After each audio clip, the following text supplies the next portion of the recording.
حضرت امام حسین نے ان خطوط کو نظر انداز کر دیا، لیکن 2-3 دن کے بعد تقریباً 53 یا 55 لوگ کوفہ سے چل کر کے مکہ مکرمہ آئے، اور طواف کعبہ کے بعد سب امام حسین کے پاس نظر و نیاز لے کر کے آئے، اور اس کے بعد پھر خطوط لے کر آئے، کوفہ والوں کے حالات بتائے۔ امام حسین نے دوبارہ صحابہ سے مشورہ کیا کہ کیا کرنا چاہیے، تب پھر صحابہ نے وہی بات کی، کوفہ والے غدار قسم کے لوگ ہیں، طبیعت کے اندر ان کے استقامت نہیں، کسی ایک بات پر جمتے نہیں ہیں، آپ مت جائیں۔ دوسری مرتبہ بھی امام حسین صبر کر کے رہ گئے۔ رمضان کا مہینہ ختم ہونے کو آیا، تقریباً خطوط کا سلسلہ جاری رہا، اتنے کہ 10,000 کے قریب لوگوں نے امام حسین کو دعوت دی، اور اخیر میں یہ دعوت دی کہ اے حسین ابن علی، کل قیامت کے دن اگر اللہ تعالی ہم سے یہ سوال کر لے کہ فاسق و فاجر معاویہ کے بیٹے سے تم نے بیعت کیسے کی، اس کو امیر کیسے بنایا، تو ہم اللہ کی بارگاہ میں قیامت میں یہ جواب دیں گے کہ اے رب العالمین، ہم نے تو رسول اللہ کے نواسے کو بلایا تھا مگر انہوں نے انکار کیا، تو ہمارے پاس کوئی چارہ نہیں تھا، اس لیے ہم نے یزید کی بیعت کر لی۔ یہ تو ایموشنل بلیک میلنگ ہے۔ بہت سارے لوگ آج ہمیں یوں بولتے ہیں، پروگرام کی تاریخ دے دیجئے نہیں تو پورا علاقہ دیوبندی ہو جائے، پروگرام کی تاریخ دے دیجئے نہیں تو یہاں ایسا ہو جائے۔ میرے عزیزو، تمہارے ذمے بھی تو کچھ ہے، تمہارے ذمے بھی تو کوئی چیزیں ہیں۔ امام حسین نے اس خط کو پڑھنے کے بعد پھر سارے لوگوں سے مشورہ کیا، اور اس کے بعد کہا اب میرے لیے اتمام حجت کرنی ہوگی، یعنی مجھے تو جانا ہی ہوگا، کیونکہ انہوں نے قیامت کا واسطہ دے دیا ہے۔ تو 1000 لوگوں نے مکہ مکرمہ میں آپ کو روکنے کی کوشش کی، آپ نہ رکے، حتیٰ کہ ذی الحجہ کا مہینہ ہے، حج کے لیے سارے قافلے مکہ آ رہے ہیں، مکہ مکرمہ آ رہے ہیں، اور امام حسین یہاں سے نکلنے پر تلے ہوئے ہیں۔ لیکن اس سے پہلے امام حسین رمضان سے لے کر ذی الحجہ تک یہ بحث مباحثہ ہوتا رہا، اور عام بات نہیں ہے، عام بحث و مباحثہ نہیں ہے۔ عبداللہ بن زبیر جو صحابی ہیں نا، امام حسین کی جماعت کے ساتھ لڑنے کو بھی آ گئے تھے۔ یہ محبت کی لڑائی ہے، دشمنی کی نہیں، کہ میں تمہیں مکہ سے باہر جانے نہیں دوں گا، اس کے لیے وہ تلوار نکال کر کھڑے ہو گئے تھے۔ یہ بھی لڑائی قریب تھی، مکہ مکرمہ سے نہ جانے دیں گے، کیونکہ عبداللہ بن زبیر جانتے تھے کہ کوفہ والے ان کا کیا کریں گے۔ تو پھر امام حسین رمضان کے بعد بھی رک گئے۔ جب امام حسین اصرار کرنے لگے بار بار، تو چند صحابہ آئے اور ان سے مشورتاً یہ کہا کہ اگر آپ کو جانا ہی ہے، اور کوفہ والوں کے بارے میں آپ یہ کہہ رہے ہیں کہ یہ ہزاروں لوگ بیعت قبول کرنے کو تیار ہیں، تو آپ نہ جاتے ہوئے پہلے اپنے خاندان کے کسی معتمد شخص کو وکیل بنا کر بھیجیں، اور وہ جا کر کے براہ راست حالات دیکھے گا اور وہ خبر دے گا، تب آپ جائیے، ان کے خطوں کے بھروسے پر مت جائیے، ان کے خط اور ان کے بولیوں پر مت جائیے۔ تو امام حسین نے اس مشورے کو تسلیم کر لیا۔ پھر اپنے بھائی مسلم بن عقیل کو، چچیرے بھائی تھے حضرت امام مسلم بن عقیل جو ہیں، یہ حضرت امام حسین کے چچیرے بھائی، حضرت عقیل حضرت علی کے سگے بھائی۔ تو مسلم بن عقیل سے آپ بڑی محبت رکھتے تھے اور معتمد بھی تھے امام حسین کے۔ بلایا اور کہا کہ بھائی تم جاؤ کوفہ، اور میری جانب سے وہاں لوگوں سے بیعت لے لینا وکیل بن کر، اور حالات دیکھ کر کے مجھے خبر کر دینا۔ یہ تاریخ ہے۔ ایک طرف یزید ساری جگہوں پر اپنے سخت گیر حکام کو نافذ کر چکا ہے، بہت جلاد قسم کے گورنروں کو بٹھایا ہوا ہے، اور ایک طرف امام حسین رضی اللہ تعالیٰ عنہ اور ان کے حامیوں کا یہ ایک طریقے سے معاملہ چل رہا تھا، خلافت کو لے کر کے یہ باتیں چلی رہی تھی۔ تو حضرت امام حسین نے جب اپنے بھائی امام مسلم کو بھیجا تو وہ نکلے کوفہ کے لیے، اور جب وہ کوفہ جا رہے تھے تو تاریخ میں موجود ہے امام مسلم بن عقیل کے 2 چھوٹے بچے محمد اور ابراہیم بھی ساتھ ہو گئے، کیونکہ وہ باپ کے بغیر رہتے نہیں تھے۔ امام مسلم بن عقیل اپنے 2 بچوں کے ساتھ کوفہ کے لیے روانہ ہوئے۔ جیسے ہی کوفہ میں آئے، کوفہ والے جوق در جوق امام مسلم کا استقبال کرتے ہیں، اور اتنی بڑی تعداد میں استقبال کیا کہ تقریباً ایک ہی رات میں 12,000 لوگ آپ کے ہاتھ پر بیعت کیے۔ 12,000 لوگ امام مسلم بن عقیل کے ہاتھ پر امام حسین کا وکیل سمجھ کر بیعت کیا، اور جدھر دیکھو ادھر اہل بیت کا نعرہ، محبت علی کا نعرہ، امام حسین کی امارت اور خلافت کا نعرہ، ماحول رنگا رنگ ہے کوفہ کا۔ امام مسلم بن عقیل سیدھے مختار بن عبید، ایک شخص ہے، اس کے گھر جا کر قیام کرتے ہیں۔ مختار بن عبید وہاں سردار کی حیثیت رکھتا تھا، اور اس نے سارے لوگوں کو یہیں پر جمع کیا تھا، اور ساری باتیں یہیں سے چل رہی تھی۔ امام مسلم بن عقیل جیسی گئے تو کوفہ کے اس وقت جو گورنر تھے وہ نعمان بن بشیر، ایک صحابی رسول تھے، یزید کی طرف سے وہ گورنر تھے، نرم دل تھے، اور نہایت ہی عجز و انکساری والے، تواضع والے انسان تھے.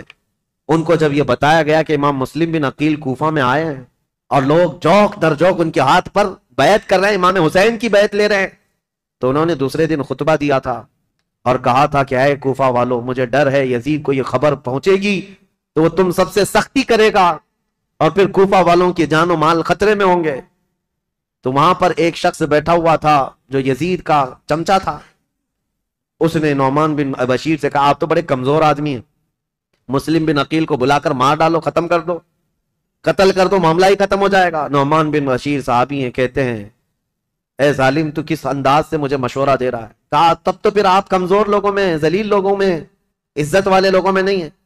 انہوں نے نعمان بن بشیر نے ایک تاریخی جملہ کہا تھا، مجھے ایسی ذلت گوارا ہے جس میں رب کی عزت ہے، رب کی رضا ہے، اور مجھے ایسی عزت گوارا نہیں جس میں رب کی ناراضی ہو اور کسی کا خون میرے ہاتھ سے رنگا ہو. عزیزان، میرا ہاتھ کسی کے خون سے رنگا ہوا ہو. حضرت نعمان بن بشیر اتر گئے اور یزیدی جو وہاں موجود تھے حامی، انہوں نے خط لکھ کر کے یزید کو پہنچا دیا کہ دیکھو یہاں پر تو مسلم بن عقیل آئے ہیں اور حسین نے خلافت کا دعویٰ کر ہی دیا ہے، جس کا تمہیں خطرہ تھا وہ خطرہ آ گیا، اور کوفہ والے جوک در جوک بیعت کر رہے ہیں. یزید کو کب یہ بات ہضم ہوتی؟ وہ تو کب سے تیاری کر رہا تھا، بلکہ اس کے باپ حضرت امیر معاویہ بھی اس کے تخت خلافت پر بیٹھنے کے لیے تیاریاں کیے ہوئے تھے، کئی لوگوں سے بات چیت کیے ہوئے تھے. حالات سازگار نہیں ہوئے تب تو ان کا انتقال ہو ہی گیا. یزید زور سے، طاقت سے کئی لوگوں کو اپنا ہم نوا بنا رہا تھا، اور جب اسے پتا چلی گیا جس بات کا مجھے خطرہ تھا وہ خطرہ تو آ ہی گیا کہ خلافت کا دعوے دار علی کا بیٹا ہو سکتا ہے، اسے خطرہ تھا. اور حضرت امام حسین کی خلافت کا کوفہ والوں نے پہلے ہی اعلان کر دی. ابھی امام حسین نے اعلان نہیں کیا، کوفہ والوں نے یہ اعلان کر دیا اور اپنے ہاتھ سے سب لوگوں نے بیعت کرنا شروع کر دیا تھا. ایک بات یاد رکھو میرے عزیزوں، اپنے اندر اللہ کے نبی صلی اللہ علیہ وسلم کی محبت ایسی بساؤ کہ ظالم جو خواب دیکھتا رہتا ہے نا ڈر کے مارے، وہ خواب کبھی نہ کبھی سچا ہو ہی جاتا ہے. ہاں، مجھے یہ بات یاد آتی، یزید جیسے ڈرتا تھا، ہر دن ڈر کے سوتا تھا کہ کہیں سے کوئی خلافت کا دعوے دار اٹھے گا تو میری کرسی ہلا دے گا. اور اس کو پتا چلا جیسے ہی حضرت امام حسین اٹھ گئے تو اس دن وہ اپنا ماتھا مارنے لگا اور لوگوں سے کہا کہ دیکھو جس کا ڈر تھا وہی ہو گیا. ایسے ہی آج کے یزیدیوں کو بھی یہ خبر ستاتی رہتی ہے ہمارے ملک کے، اور پاکھنڈی بولتے بھی رہتے ہیں 2029 میں ہندوستان کا پردھان منتری مسلمان بن جائے گا.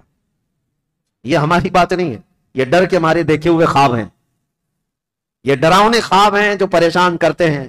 اور انشاءاللہ العزیز کوئی حسین کا غلام بیدار ہوگا اور پورے ہند کو ایک میدان میں لا کر کھڑا بھی کرے گا انشاءاللہ. ہاں، اس قوم کو زندہ ہو لینے دو، پھر ہر قوم کہے گی حسین ہمارے ہیں انشاءاللہ. حضرت امام حسین کی طرف سے امام مسلم بن عقیل نے بیعت لینی شروع کی تو یہاں کوفہ پورا کا پورا ان کے دامن میں آ گیا. روزانہ ایک ایک گھر پر دعوت ہے امام مسلم بن عقیل کو. ارے وہ چلنے تک نہیں دیتے، ان کے شہزادوں کو سواریاں بنا لیتے، ان کے شہزادوں کو اپنی سواریوں پر بٹھا لیتے، اپنے کندھوں کو سواری بنا دیتے. اس طرح کی محبت پیش کرتے رہے. اور پھر امام مسلم بن عقیل نے امام حسین کو خط لکھا کہ حالات بہت اچھے ہیں، کوفہ والے پورے ایک آواز ہو کر آپ کی خلافت کا اعلان کر رہے ہیں، آپ کو جلدی تشریف لانا چاہیے اور آپ کی خلافت کا اعلان ہونا چاہیے. امام مسلم بن عقیل نے خط لکھ کر بھیجا، جس کام کے لیے آپ کو بھیجا گیا تھا وہ کام تو آپ نے کیا، عینی گواہ بھی تھے، آنکھوں سے دیکھا ہوا حال بیان کر دیا. اب امام حسین کے پاس جب یہ خط آیا تو اب مجھے بتاؤ، مکہ والے جو صحابہ امام حسین کو روک رہے تھے مت جاؤ مت جاؤ، امام حسین نے کہا تمہارے مشورے پر میں اپنے بھائی کو بھیجا، میرے بھائی نے بھی وہی خبر دی جو کوفہ والے اپنے خطوں میں لکھ کر کے بھیج رہے تھے. میرے بھائی پر تو مجھے اعتماد ہے، انہوں نے جو دیکھا وہ سچ بتایا. یہ خط تو آیا لیکن یزید کے ہاں سے جو معاملات سنگ دل کے بدلے اس طرح کہ اس نے مروان بن حکم کو بلایا اور پوچھا کہ یہ اس فتنے کو کیسے ختم کریں، یہ بغاوت کو کیسے سرو کریں. تو اس نے مشورہ دیا کہ نعمان بن بشیر یہ کمزور دل آدمی ہے، نرم دل آدمی ہے، اس کو اتار دو.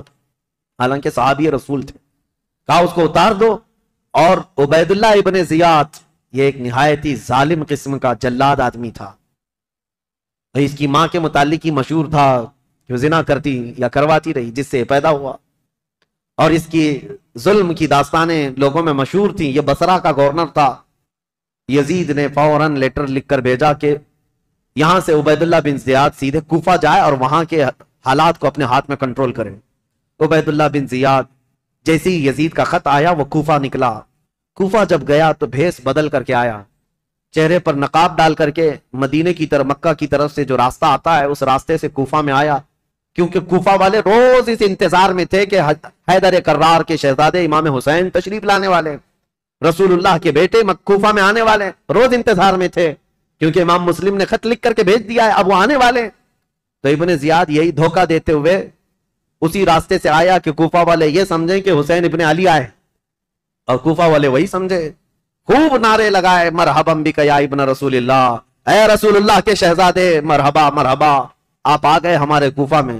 یہ ظالم کچھ بھی نہیں جواب دیتا تھا، پردہ ڈالے ہوئے جلوس میں چلتا رہا اونٹنی پر بیٹھ کر، اور جب دارالخلافہ پہنچا یا گورنر ہاؤس پہنچا تو وہاں پہنچتے ہی گورنر ہاؤس میں اندر گیا، دروازہ بند کیا، چھت پر کھڑے ہو کر پھر خطبہ دیا اور کہا ہے لوگوں، یہ علی بن ابی طالب کا بیٹا حسین نہیں، میں عبید اللہ بن زیاد یزید کی طرف سے نیا گورنر بن کر آیا ہوں، نعمان بن بشیر کو معزول کیا جاتا ہے، آج سے کوفہ کے سارے معاملات میرے ہاتھ میں ہوں گے۔ کوفہ والے جو استقبال کرنے کے لیے آئے تھے ان کو سخت ترین خطبہ دیا، کہا ہے لوگوں سنو، جو سختی کرے گا اس کے ساتھ ہم سختی کریں گے، اور جو یزید کی بیعت کو انکار کرے گا ہم اس کو قتل کریں گے، باغیوں میں اس کا شمار ہوگا، اور جو کسی باغی کی حمایت کرے گا ہم اس کے ساتھ بھی سختی کا معاملہ کریں گے۔ اس کا پہلے ہی دن یہ جو خطبہ سنا لوگوں نے بہت ہی بیزاری کا اظہار کیا، برہمی کا اظہار کیا، لوگ چلے گئے۔ اب امام مسلم بن عقیل کے حالات اب بدلنے کو آ گئے، کوفہ والے بس گیدڑ بھپکی سے ڈر گئے، عبید اللہ بن زیاد کے ایک خطبے سے ڈر گئے۔ اور اس کے بعد دوسرے دن عبید اللہ بن زیاد نے کیا کیا، کوفہ کے جتنے قبیلے تھے، خاندان تھے، ان خاندانوں کے جو بڑے لوگ تھے، خاندان کا جو بھی رئیس ہوتا، ان سب کو اپنے گورنر ہاؤس میں بلایا، اور بلا کر کے اتنا سخت ڈرایا اور کہا تم میں سے کوئی بھی اگر مسلم بن عقیل کو اپنے گھر میں پناہ دیا یا دیتا ہوا نظر آیا تو میں تمہاری پھانسی کا پھندا یہیں پر لٹکاؤں گا، اور اس کے بعد تمہارے لیے وہ عبرتناک سزا ہوگی، اس لیے کہ یزید امیر المومنین کی طرف سے مجھے یہ آرڈر ہے۔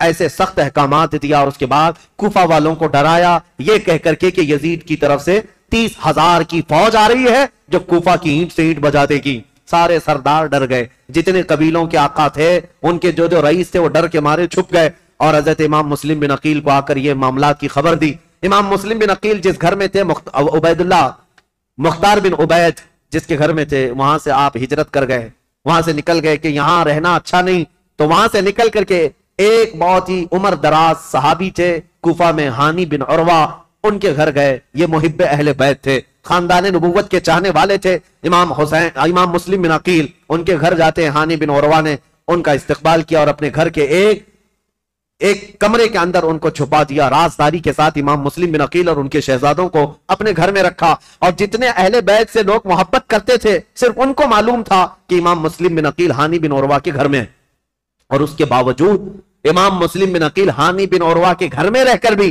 کوفہ والوں کو بلاتے رہے، جو اب تک 60,000 کی تعداد میں پہنچے تھے بیعت کرنے والے۔ اب ان لوگوں میں اب چھانٹنا شروع کیا کہ ابھی بچے کتنے ہیں۔ ہانی بن عروہ کے گھر میں جب آپ خفیہ لوگوں سے ملاقات کرتے تھے اس وقت بھی 18,000 لوگ ابھی بھی امام مسلم بن عقیل کے ساتھ تھے۔ آ کر کے انہوں نے اپنے ساتھ ہونے کا اظہار کیا۔ امام مسلم بن عقیل نے کہا کہ اب بھی حالات صحیح ہیں، کچھ بدلے تو کیا ہوا، کچھ تو موجود ہیں، امام حسین کو آنا چاہیے۔ دوسرا خط بھی انہوں نے لکھا کہ حالات قابو میں آنے کے لائق ہیں، آپ تشریف لائیں۔ دوسرا خط بھی گیا امام حسین کو، لیکن اب امام مسلم بن عقیل کی تلاش شروع کر دیا عبید اللہ بن زیاد۔ یہ ہر جگہ لوگوں سے پوچھنے لگ گیا کہ مسلم بن عقیل جو آئے ہیں حسین کی طرف سے وکیل بن کر، وہ کس کے گھر میں چھپے ہوئے، کوئی بتانے کو تیار نہیں تھا۔